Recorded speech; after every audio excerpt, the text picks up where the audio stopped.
Hello दोस्तों, पढ़ाकू classes में आपका स्वागत है। जैसे कि आपको पता है कि पीवाईक्यू की एक सीरीज चल रही है और इकोनॉमिक्स का दिल्ली पुलिस का पीवाईक्यू की सीरीज मैं करा रहा हूँ। उसी चीज़ को आगे बढ़ाते हुए कुछ इंपॉर्टेंट क्वेश्चंस देखते हैं विद कुछ कंसेप्ट्स के साथ देखेंगे। ठीक है, चलिए तो पहले क्वेश्चन पे आते हैं। पहला क्वेश्चन कह रहा है कि नागोजी ओकोजोवा इलेवा ये निम्नलिखित इस समय निम्नलिखित संस्था में से किसके नेतृत्व कर रही है, किसका नेतृत्व कर रही है, यानी ये किसकी ये बोल सकते हो किसकी ये हेड है। ठीक है, तो जैसे कि मैंने आपको प्रीवियस क्लासेस में बताया, बहुत सारे हेड IMF का बताया, WTO का बताया, तो आप ऑलरेडी जानते होंगे। नहीं जानते हो तो मैं बता देता हूँ, इसका जो आंसर होगा WTO होगा। किसका होगा? WTO। अब WTO का फॉर्मेशन कब होता है? 1995 में। ठीक है, WTO का फॉर्मेशन कब होता है? 1995 में। क्लियर? अब क्वेश्चन ये है कि WTO किसको रिप्लेस करके आया, ये आपको बताना है। चलो मैं बताता हूँ, गैट। ठीक है, लेकिन आपको ये बताना है कि गैट का पूरा नाम क्या है। गैट का पूरा नाम क्या है, ये आपके एग्जाम के ओरिएंटेड काफ़ी इंपॉर्टेंट हो जाता है। प्लस आपको बताना है कि गैट का फॉर्मेशन कब होता है। दो चीज़ बताना है, एक फुल फॉर्म बताना है, फुल फॉर्म, प्लस आपको ये बताना है कि इसका फॉर्मेशन डेट क्या है, फॉर्मेशन डेट क्या है। ठीक है, दो चीज़ें आपको बतानी है। क्लियर? कोई डाउट? चलिए अब आते हैं IMF। IMF का हेड कौन है? तो क्रिस्टलिना जॉर्जिया। ठीक है, ये हेड है, प्रीवियस क्लास में ही बताया था। ये बुल्गारिया की हैं, ये भी मैंने प्रीवियस क्लास में बताया था। IMF का फॉर्मेशन कब होता है? तो IMF का फॉर्मेशन होता है 1945 में। ठीक है, 1945 में IMF का होता है। वर्ल्ड बैंक का फॉर्मेशन कब होता है आप बता सकते हो? 1944 में। और इसके अभी प्रेजेंट जो हेड चेयरमैन है, बोल सकते हो हेड है, गवर्नर, जो भी बोल सकते हो, वो आपके हैं आपके अजय बांगा। अजय बांगा। ठीक है, तो ये है। लेकिन एक क्वेश्चन है कि भाई एशियन डेवलपमेंट बैंक, तो एशियन डेवलपमेंट बैंक के लिए थोड़ा सा और जान जाते हैं क्योंकि ये पहली बार आया है। Asian development bank. ठीक है, एशियन डेवलपमेंट बैंक, जिसे हम शॉर्ट फॉर्म में ADB के नाम से जानते हैं, एशियन डेवलपमेंट बैंक। ठीक है, इसका फॉर्मेशन डेट क्या होता है? फॉर्मेशन डेट होता है 1966। कब होता है? 1966। ठीक है, इसका हेडक्वार्टर कहाँ पर है? तो फिलीपींस, मनीला। ठीक है, अब मैं आपसे पूछ रहा हूँ कि इसके अभी हेड कौन है? हेड कौन है? तो हेड है मासात्सुगु असाकावा। ठीक है, मासात्सुगु असाकावा, ये जापान के पर्सन है जो कि अभी ये हेड है। अभी रिसेंट एक मेंबर कंट्री बना है जिसका नाम है इजराइल। ठीक है, तो 69 मेंबर टोटल हो चुके हैं। कितने मेंबर है टोटल? 69 मेंबर। किसके? एशियन डेवलपमेंट बैंक के। तो एशियन डेवलपमेंट बैंक से आपको इतना चीज़ आपको ध्यान में रखना है, जब भी एशियन डेवलपमेंट बैंक आए तो इतना चीज़ आपको याद रखना है। ठीक है, चलिए तो क्वेश्चन पे आते हैं। क्वेश्चन हमारा क्या है? पूछ रहा है कि भाई इसके चेयरमैन कौन है, ये कौन किसके चेयरमैन है? तो WTO इसका राइट आंसर हो जाएगा। ठीक है, तो राइट आंसर क्या हो जाएगा? राइट आंसर हो जाएगा हमारा WTO। ठीक है, right answer is WTO। Clear? तो इतना जब भी इंस्टीट्यूशन आए, कोई भी इंटरनेशनल ऑर्गेनाइजेशन आए, तो उन सब चीज़ को लेकर इतना चीज़ आपको याद रखना है। क्या क्या याद रखना है? उसका हेड कौन है, कौन चेयरमैन है, साथ ही साथ आपको याद रखना है उसका हेडक्वार्टर कहाँ पर है, साथ ही साथ आपको ये याद रखना है कि उसका बोल सकते हो कि आप उसका फॉर्मेशन डेट कब है। ठीक है, दो तीन चीज़ें आपको याद रखनी है। ठीक है, चलिए नेक्स्ट क्वेश्चन कह रहा है multi dimensional poverty index. Multi dimensional poverty index में बोल रहा है कि कौन सा कुछ ऐसा पैरामीटर्स है जो जिसको इंक्लूड नहीं किया जाता है। कौन सा पैरामीटर्स है जिसको इंक्लूड नहीं किया जाता है? तो Asian multi dimensional poverty index जो है इंडिया में कौन रिलीज करता है? तो नीति आयोग। कौन करता है? नीति आयोग। ठीक है, नीति आयोग करता है। लेकिन अगर वर्ल्ड लेवल पे जाया जाए तो कौन करता है? तो UNDP। कौन करता है? UNDP plus Oxford poverty human development index initiative. ठीक है, ये दोनों मिलकर क्या करते हैं? हमारे मल्टी डायमेंशनल पॉवर्टी इंडेक्स को रिलीज करते हैं on the basis of world के बेसिस पे। लेकिन आपसे पूछा जाएगा मल्टी डायमेंशनल पॉवर्टी इंडिया में कौन रिलीज कर रहा है? तो नीति आयोग। ठीक है, क्लियर? क्वेश्चन क्या कह रहा है कि कौन सा इसमें से मल्टी डायमेंशनल पॉवर्टी इंडेक्स का पैरामीटर नहीं है, पैरामीटर मतलब किस बेसिस पे हम मल्टी डायमेंशनल पॉवर्टी इंडेक्स को नहीं काउंट करते हैं, ठीक है। तो स्टैंडर्ड ऑफ लिविंग इंक्लूडेड है, एजुकेशन इंक्लूडेड है, हेल्थ इंक्लूडेड है। क्या इंक्लूडेड नहीं है? तो इन्वायरमेंट क्वालिटी, ये इंक्लूडेड अभी तक नहीं है। हालांकि इसको भी इंक्लूड करना चाहिए, लेकिन अभी फिलहाल इसे इंक्लूड नहीं किया गया, ठीक है। दिक्कत, चलो समझ में आ गया। तो अब जो मैं आपसे क्वेश्चन पूछ रहा हूँ कि पॉवर्टी को लेकर बहुत सारे कमिटीज बनी थी, जो कि मैंने प्रीवियस क्लासेस में बताया था। तो आपको ये बताना है कि कौन सी उसमें से ऐसी कमिटी थी जिसने कैलोरी बेस्ड रिकमेंडेशन दिया था, ठीक है। जैसे 2200 कैलोरी अर्बन के लिए और 2400 कैलोरी रूरल के लिए। तो कौन सा ऐसा कमिटी था, ये आपको कमेंट में बताना है, क्योंकि मैंने प्रीवियस क्लासेस में इसको 2-3 बार बताया, ठीक है। तो बस एक ही क्वेश्चन है इससे रिलेटेड कि ऐसी कौन सी कमिटी थी जिसने कैलोरी बेस्ड पे रिकमेंड किया था, ठीक है। तो आपको एग्जाम्पल एक कॉमेंट में बताना है, ठीक है। एक क्वेश्चन इसका। मल्टी डायमेंशनल पॉवर्टी इंडेक्स कौन रिलीज करते हैं इंडिया बेसिस पे? तो नीति आयोग। वर्ल्ड बेसिस पे UNDP plus OPHD, Oxford poverty human development initiative इसका पूरा नाम है, ठीक है। और यूनाइटेड नेशन डेवलपमेंट प्रोग्राम, ठीक है। क्लियर? चलिए, तो क्वेश्चन 2 हो गए। क्वेश्चन 3 में आते हैं। क्वेश्चन नंबर 3, अब इसमें से कह रहा है निम्नलिखित में से कौन सा एक संयुक्त क्षेत्र उद्योग का उदाहरण है, यानी पूछ रहा है कि कौन सा ज्वाइंट सेक्टर है। तो पहले हम समझते हैं ज्वाइंट सेक्टर का मतलब क्या होता है। ज्वाइंट सेक्टर का मतलब होता है जब गवर्नमेंट प्लस प्राइवेट, अब ये प्राइवेट एक भी हो सकता है, 2 भी हो सकता है, बहुत सारे भी हो सकते हैं, ठीक है। यानी गवर्नमेंट प्लस प्राइवेट दोनों मिलकर अगर किसी कंपनी का क्या करे, ओनरशिप प्लस मैनेजमेंट का काम करे, तो उस कंपनी को हम क्या बोलते हैं? उस कंपनी को हम बोलते हैं ज्वाइंट सेक्टर। क्लियर? कोई डाउट, कोई परेशानी? क्वेश्चन ये नहीं पूछ रहा है, क्वेश्चन पूछ रहा है कि इनमें से कौन सा ज्वाइंट सेक्टर का उदाहरण है। क्लियर? नहीं पूछ रहा है पूछ रहा है। तो हिंदुस्तान एरोनॉटिक्स लिमिटेड, ये तो कंप्लीटली गवर्नमेंट ओन कंपनी है, तो इसका तो ये तो होगा नहीं, ठीक है। इसमें completely NHAI, national highway authority of India, ये आपका स्टैट्यूटरी बॉडी है, ठीक है। स्टैट्यूटरी बॉडी है, ये कोई कंपनी नहीं है, ठीक है। क्लियर? नेक्स्ट है स्टील अथॉरिटी ऑफ इंडिया, ये भी गवर्नमेंट ओन कंपनी है। बचा क्या? ऑयल इंडिया लिमिटेड, ये आपका क्या है? ज्वाइंट सेक्टर है, यानी इसमें प्राइवेट कंपनियां भी हैं और इसमें गवर्नमेंट कंपनियां भी हैं, ये दोनों मिलकर काम कर रही है, ठीक है। तो that is joint sector, example of joint sector, ठीक है। क्लियर? आपको इसमें से क्या मुझे कमेंट में बताना है कि स्टील अथॉरिटी ऑफ इंडिया, ये इसका फॉर्मेशन डेट आपको बताना है, क्योंकि मैंने बहुत बार बताया था, ठीक है। स्टील अथॉरिटी ऑफ इंडिया का फॉर्मेशन डेट क्या है, प्लस कौन से 5 ईयर प्लान में इसको इंक्लूड किया गया था, ठीक है। क्लियर? चलिए नेक्स्ट क्वेश्चन पे आते हैं। नेक्स्ट क्वेश्चन कह रहा है निम्नलिखित में से किसने भारत में कृषि उत्पादन बढ़ाने के लिए एवरग्रीन रिवॉल्यूशन को बोल सकते हो एग्रीकल्चर को क्या किया कि यूज किया? कौन सा मतलब इनमें से कौन सा ऐसे पर्सन है जिन्होंने एवरग्रीन रिवॉल्यूशन टर्म्स यूज किया इंडिया में एग्रीकल्चर को प्रमोट करने के लिए, ठीक है। तो हमारे इंडिया में कौन है? तो भाई MS स्वामीनाथन है। ग्रीन रिवॉल्यूशन के फादर ऑफ ग्रीन रिवॉल्यूशन कौन है? MS स्वामीनाथन। राजकृष्ण कौन थे? तो राजकृष्ण ने एक कंसेप्ट दिया था हिंदू ग्रोथ रेट।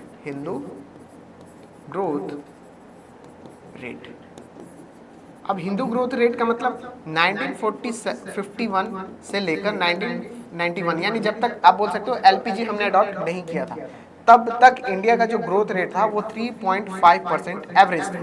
क्या था? एवरेज था।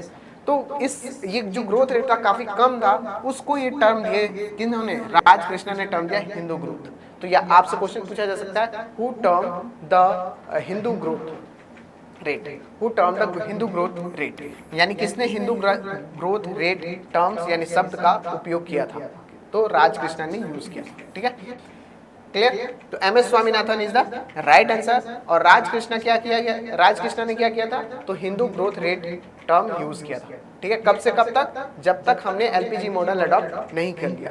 क्यों किया था? क्योंकि मेन रीजन ये था कि हमारे यहाँ क्या नहीं हो रहा था, हमारे यहाँ मेन रीजन ये था कि उन्होंने क्या कहा था कि जो हमारी ग्रोथ हुई वो काफी कम हुई, ठीक है। उन्होंने अपना एक टर्म दे दिया हिंदू ग्रोथ, ठीक है। और नॉर्मल ब्लॉक के बारे में आप तो जानते हैं, father of green revolution at world level. आपको ये बताना है नॉर्मल ब्लॉक कहाँ से बिलोंग करते हैं, किस कंट्री से बिलोंग करते हैं, ये बताना है। और दूसरे इसमें आपको बताना है MS स्वामीनाथन को अभी कौन सा अवार्ड दिया गया है। ऑप्शन दे देता हूँ आपको, पद्मश्री, पद्म भूषण, पद्म विभूषण और भारत रत्न। चारों में से कौन सा एक अवार्ड अभी रिसेंट 2024 में इन्हें दिया गया है? ठीक है, बहुत बार बता चुका हूं, उम्मीद है कि आपको ज्यादा तकलीफ नहीं होगा क्वेश्चन में। ठीक है, ठीक है, चलिए अब नेक्स्ट क्वेश्चन कह रहा है निम्नलिखित में से किसका परिणाम एक देश के अर्थव्यवस्था को वैश्वीकरण का है? यानी जब हम वैश्वीकरण अपनाते हैं तो इन चारों में से कौन उसका एक बोल सकते हो परिणाम है?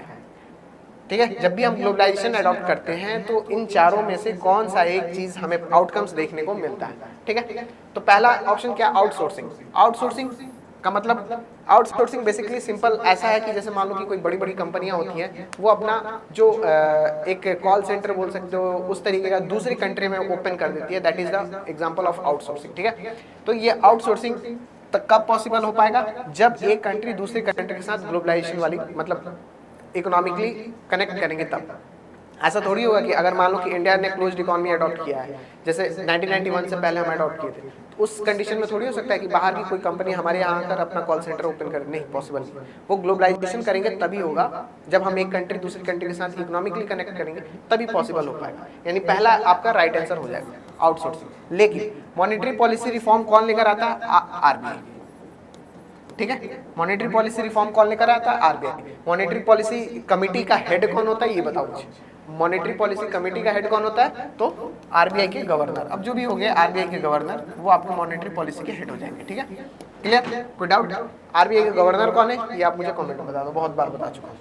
डिसइन्वेस्टमेंट क्या होता है? डिसइन्वेस्टमेंट ये होता है जब गवर्नमेंट अपनी कंपनी की शेयर बेचती है, ठीक है, शेयर देती है, that is disinvestment. Fiscal policy कौन लेकर आता है? तो गवर्नमेंट लेकर आती है, गवर्नमेंट फिस्कल पॉलिसी। तो अगर आपसे क्वेश्चन पूछे कि मॉनेटरी पॉलिसी कौन लेकर आता है, गवर्नमेंट या आरबीआई, तो आरबीआई।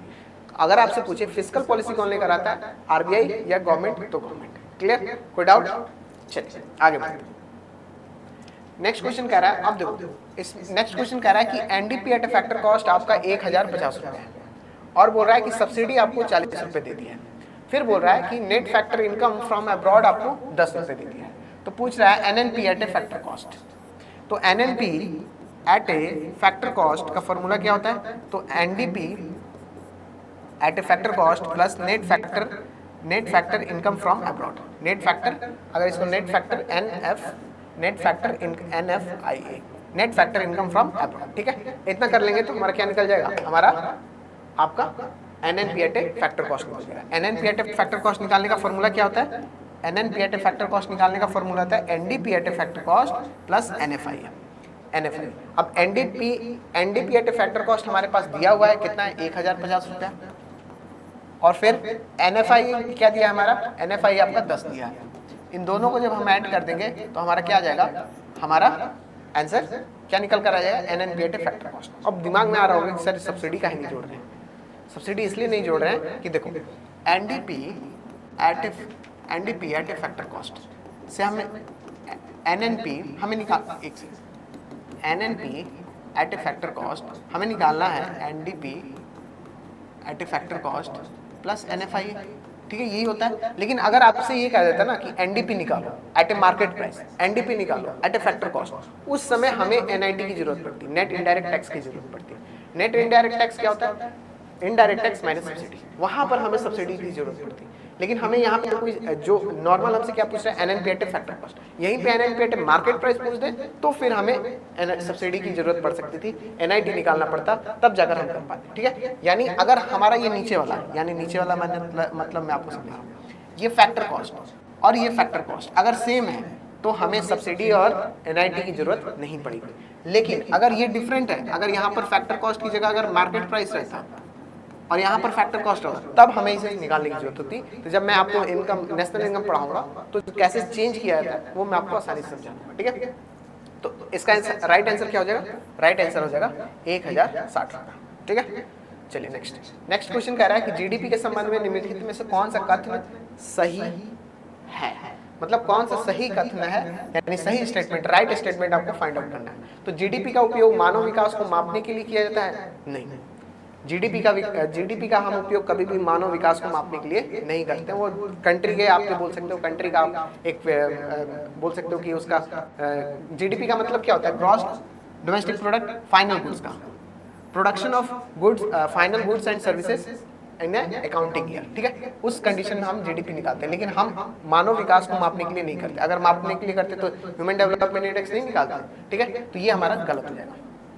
नेक्स्ट क्वेश्चन कह रहा है जीडीपी का प्रकलन करते समय बाह्य या एक्सटर्नल बोल रहा है externalities are not taken into the account when estimated the GDP. हाँ, हम बाहर चीजों को काउंट नहीं करते। जीडीपी जब भी निकालते तो हम अंदर, यानी जैसे मान लो कि ये इंडिया है, ठीक है, ये मान लो कि इंडिया है,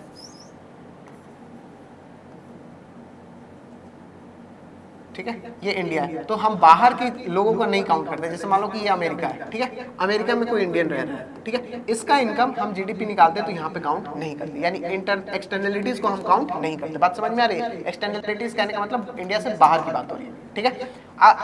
किसको काउंट करते हैं? जैसे मान लो कि यहाँ पे विदेशी है, उसका काउंट करेंगे, कोई इंडियन है उसको काउंट करेंगे, उन सब का काउंट करेंगे, लेकिन हम कोई बाहर का यानी आउट ऑफ द कंट्री है उसको हम काउंटिंग नहीं करेंगे, भले ही वो इंडियन क्यों ना हो, ठीक है। ये एक्सटर्नलिटीज की बात कर रहे हैं। तो बोला कि जब भी हम जीडीपी निकालते हैं एक्सटर्नलिटीज को काउंट नहीं करते, राइट स्टेटमेंट है, ठीक है।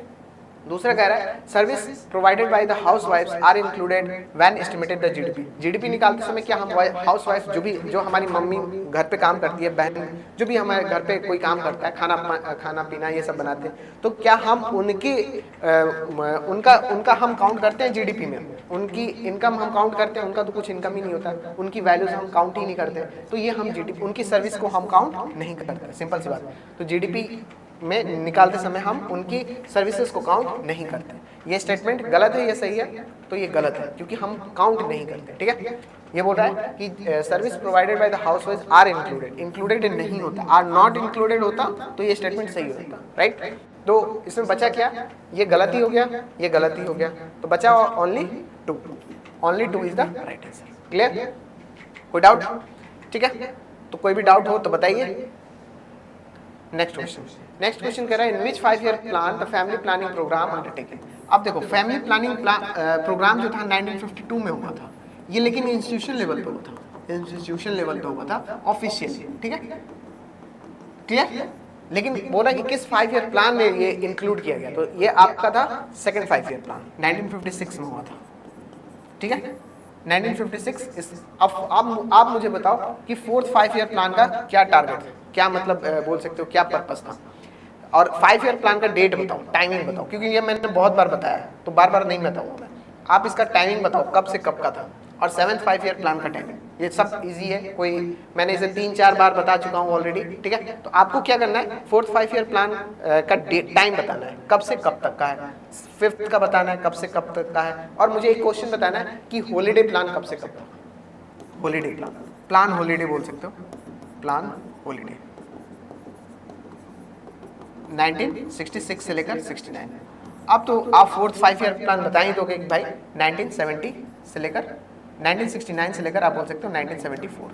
आपका क्या था 4th 5 ईयर प्लान। 5th का क्या हो जाएगा 1975 से लेकर 1974 से लेकर 1979, ठीक है, ये 5th का हो गया। और 7th का क्या हो जाएगा 1985 से लेकर 80 तक का हो जाएगा, ठीक है। 85 से लेकर 80 आपका 6 हो जाएगा, 85 से लेकर 90 आपका 7 हो जाएगा, ठीक है। तो इतना चीज 5 ईयर प्लान से आपको याद रखना है, क्लियर। तो इसका राइट आंसर क्या हो जाएगा, second 5 year plan is the right answer, जिसमें हमने क्या इंक्लूड किया था, परिवार नियोजन कार्यक्रम को किस पर। हाँ, सेकंड 5 ईयर प्लान का एक और मेन टारगेट था इंडस्ट्रियल डेवलपमेंट को, ये तो मैंने बहुत बार बताया, तो खैर ठीक है। चलिए आगे बढ़ते हैं। नेक्स्ट क्वेश्चन है कि आपसे पूछा है कि भारत की जनगणना 2011 के अनुसार उस राज्य की पहचान कीजिए जिसमें जनसंख्या घनत्व 100 व्यक्ति से कम 100 व्यक्ति से अधिक दर्ज किया गया था। तो जाहिर सी बात है ये चारों जो एग्जांपल है आप इसमें आसानी से, सबसे कम डेंसिटी वाला अरुणाचल प्रदेश है तो ये होगा नहीं, मिजोरम में भी डेंसिटी पॉपुलेशन और सिक्किम में भी कम है, तो 100 से ज़्यादा तो सिर्फ एक राजस्थान में ही है, ठीक है।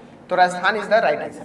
अब आपको बताना है क्वेश्चन कि कौन सा ऐसा स्टेट है जहाँ पर हाईएस्ट बोल सकते हो हाईएस्ट पॉपुलेशन डेंसिटी है, पॉपुलेशन डेंसिटी है, ये आपको सर्च करके बताना है। ये मैंने बताया नहीं है, आपको सर्च करके बताना है, ठीक है। वैसे मैं आपको हिंट दे देता हूँ, ये आपका यूपी से बॉर्डर टच करता है, ठीक है, और हिंट दे दूँ झारखंड से भी बॉर्डर टच करता है, ठीक है। आप मुझे बताना, ठीक है, इसका आंसर क्या होगा, हाईएस्ट पॉपुलेशन डेंसिटी क्या होगा, ठीक है, क्लियर। अरुणाचल प्रदेश क्लियर, मिजोरम से आप याद रखना, मिजोरम से क्या याद रखोगे, 100% लिटरेसी वाली स्टेट हो चुकी है सबसे पहले।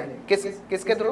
उल्लास प्रोग्राम के थ्रू मिजोरम क्या हो गया? 100% लिटरेसी वाला स्टेट हो चुका है। ठीक है, सिक्किम आपको याद रखना है ऑर्गेनिक स्टेट है। ऑर्गेनिक क्लस्टर का फॉर्मेशन यहीं पे हो रहा है। ऑर्गेनिक पहली बार स्टेट इन्होंने ऑर्गेनिक का कंसेप्ट इन्होंने ही अडॉप्ट किया था, तो Sikkim is the right answer. Sorry, Sikkim आपका ऑर्गेनिक से। राजस्थान से आप क्या याद रख सकते हो? तो राजस्थान से याद करने लायक आप बोल सकते हो, ऐसा भी कुछ करंट में है नहीं खास, लेकिन हाँ बोल सकते हो माई नरेगा ऐप ऐसे करके इन्होंने एक लॉन्च किया है, माई नरेगा ऐप।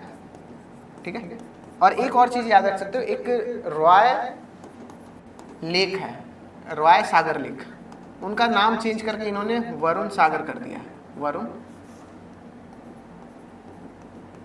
सागर लेक कर दिया। ठीक है, क्लियर? इतना चीज आपको राजस्थान से याद रखना है। मिजोरम का तो 100% लिटरेसी हो ही गया। ठीक है, इतना चीज आपको याद रखना है। ठीक है, क्लियर? तो आपको बताना है कि कोई डाउट हो, और जो मैंने आपसे क्वेश्चन पूछा है वो आपको क्वेश्चन बताना है कमेंट में, क्योंकि क्वेश्चन आप बताओगे तो आपका ही रिवीजन होगा। जितनी बार रिवीजन करोगे उतना अच्छी तरीके से आपके दिमाग में बैठेगा, क्योंकि ये फैक्ट्स है, ये कंसेप्ट नहीं है कि आप एक बार समझ लोगे तो चल जाएगा। ये फैक्ट्स है, इसे बार बार याद करना पड़ेगा, बार बार लिखना पड़ेगा। तो जितनी बार पूछो उतनी बार बताओ तो आपका अच्छा प्रिपरेशन हो जाएगा। ठीक है, तो आज के लिए इतना ही रहने देते हैं। चैनल को लाइक करें और सब्सक्राइब करें और शेयर करें, बेल आइकन को दबाएं, अपने नोटिफिकेशन को ऑन करें ताकि हमारी चैनल आप तक पहुंचे। ठीक है, ओके, थैंक यू।